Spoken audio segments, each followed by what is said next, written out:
Falling in love is not easy, but this movie makes me think otherwise.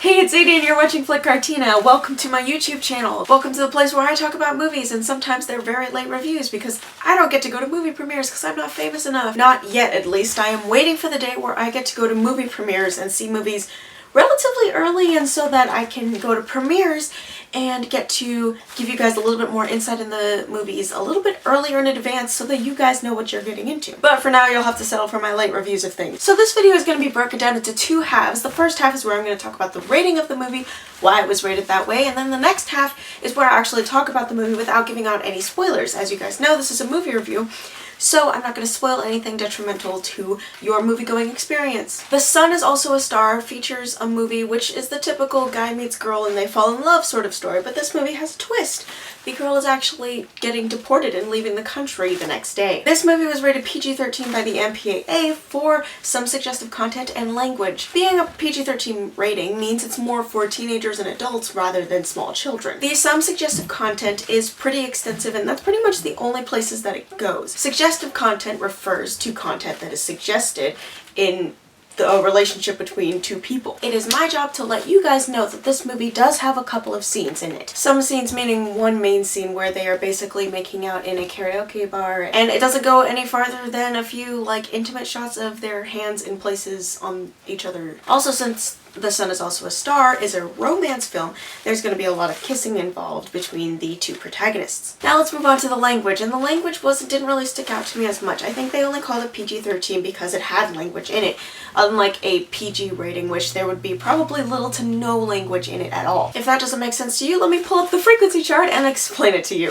The frequency chart is where I rate this movie rating on a scale of 1 to 10 on how frequent these elements that I just described to you were in this movie overall. And I'm going to rate The Sun Is Also a Star a average-ish 4, maybe a 3.5, but definitely a 4. It's on the lighter side because it wasn't like super in your face, and it wasn't always a constant that happened like in other PG-13 films. So lastly, for this first part of the video, I'm going to pull out my magical scale of movies where I rate a movie on a scale of like a movie 2 to Deadpool on how appropriate this movie is for younger audiences. This is basically a frame of reference for you guys. Instead of referring to things as A grade, B grade, or C grade, I'm going to refer things as they refer to each other, movies as they refer to each other. The Sun Is Also a Star, I'm going to rate it a 4, which is El Dorado. It's average-ish, but not like completely average.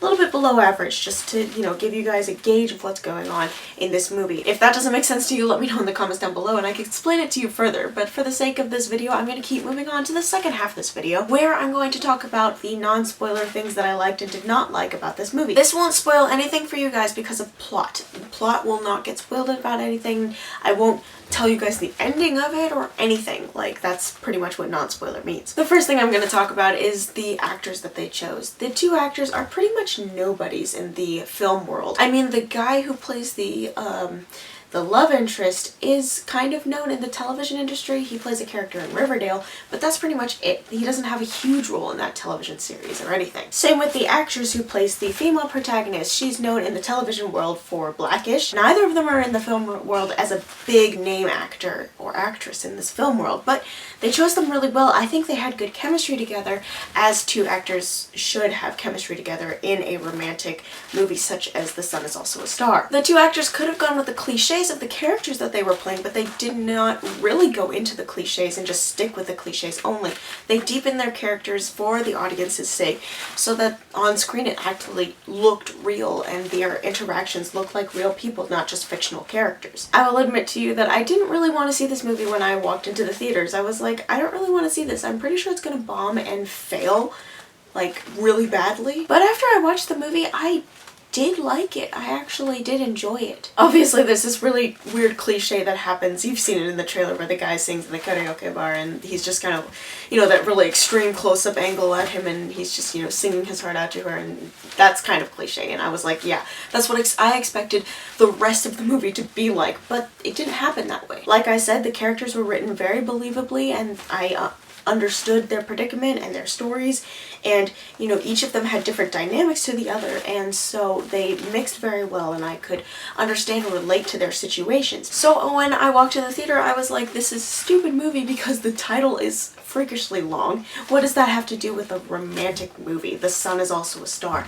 It doesn't really say very much to the actual movie. Like, the title should at least tell you what's going to happen in this movie, what the main plot is. Like, for instance, Avengers Endgame, it's the end game. My thoughts on this movie weren't very positive. I thought it wasn't going to be very good, or it was going to be kind of just like, you know, average romantic movie, kind of like 5 Feet Apart. When I went in to see this movie, the trailer looks beautiful. Like, there are so many different colors, and the cinematography was done very well. Lighting crew did great, the cinematographer did great designing all of that, and the camera work that they were doing was so interesting and new, and they took on different angles that I never thought would have happened in a romantic movie, of all things. And so that really surprised me, the coloring of it and everything. And just the way that they were moving cameras, and although some of the moves were done before, they were done in such a different way to develop character development and reveal things about the plot that didn't happen. Like, I haven't seen that done or pulled off very well. They were either done not so well, or they were pulled off. They just didn't mean anything. It was just a cool angle to have. So the cinematography was great. The acting and characters were really done well. The writing was done well. And the directing was really pulled off very nicely. One thing that I didn't really like was the narration that happened in between the characters. What does America mean to you?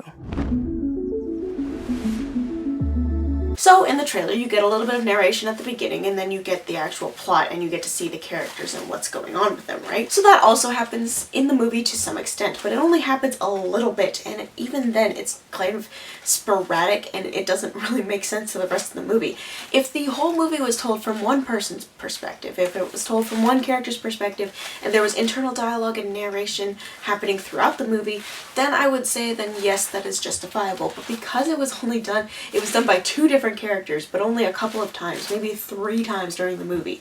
It's kind of lazy exposition, also a cop-out to actual character development and showing the characters in their environments, and they probably happened because shooting didn't really work out, shooting schedules didn't work out, and they ran out of money to do stuff, so they just decided to get images and videos from B-roll sites and then just take that. But other than that, I think this movie was beautifully done, and it really surprised me on how well it accomplished what it was doing. It knew what it was about, and it just, you know, kind of took the stereotypes, and we're like, okay, we'll use these stereotypes to our advantage and, you know, kind of up our game a little bit more. Lastly, I'm gonna tell you whether I would buy this movie, rent it, or see it in theaters. And I would definitely see it in theaters because it's such a beautiful movie to see, just visually and color-wise, and then sound-wise it's also really cool, but visually, if you get to see it on the big screen, then it's just really nice to see. You have a really fun time watching it, and I hope you guys see it in theaters. So the question for this video is, what is your favorite romantic movie and why? Let me know in the comments down below.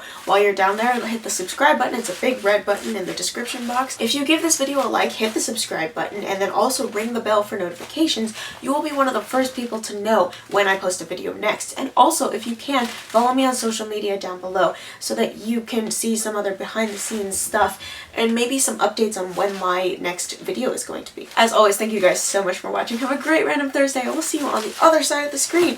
Bye!